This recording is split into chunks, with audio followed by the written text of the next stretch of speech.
La maggior parte delle persone ignora completamente o quasi completamente l'argomento. Al fine di sensibilizzare e gettare le basi per una prevenzione personale, abbiamo deciso di realizzare questo video. Speriamo che sia di vostro gradimento.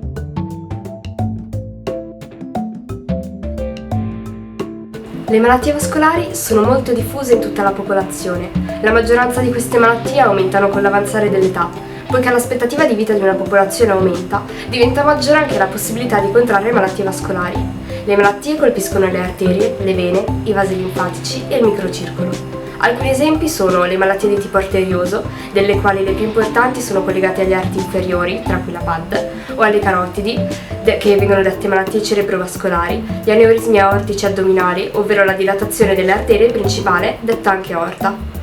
Malattie di tipo venoso, l'insufficienza venale cronica, questa include le vene varicose o ulcere venose, ed è presente nel 40% degli adulti. La trombosi venosa profonda, una condizione ad alto rischio.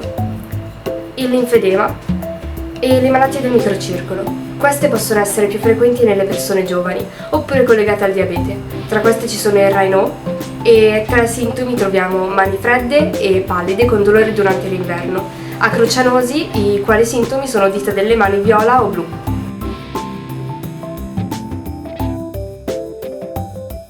L'arteriopatia periferica è una delle principali malattie vascolari che colpiscono gli arti inferiori. Per quanto riguarda l'età in cui si può riscontrare, prima di 40 anni è difficile, ma con l'avanzare dell'età è sempre più frequente.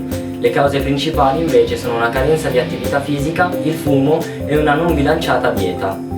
Se vuoi saperne di più, visita la nostra pagina.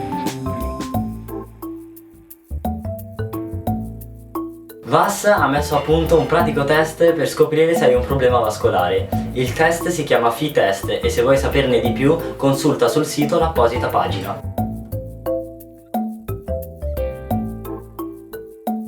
Le possibili conseguenze della PAD possono essere l'infarto, l'ictus, aneurisma all'aorta, insufficienza renale o addirittura l'amputazione di un arto.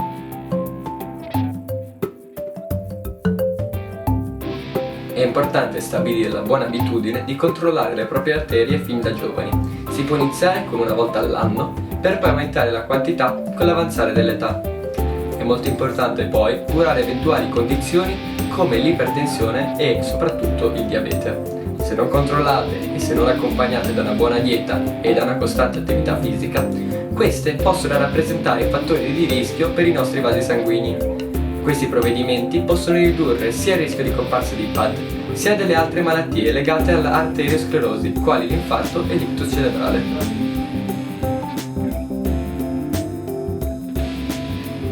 Non c'è differenza tra maschi e femmine, ma la PAD è molto più frequente nelle donne in menopausa. In età giovanile sono invece più protette. In generale, l'arteriopatia periferica è molto diffusa nelle popolazioni più povere, questo per la mancanza di una dieta equilibrata e di un sistema sanitario idoneo.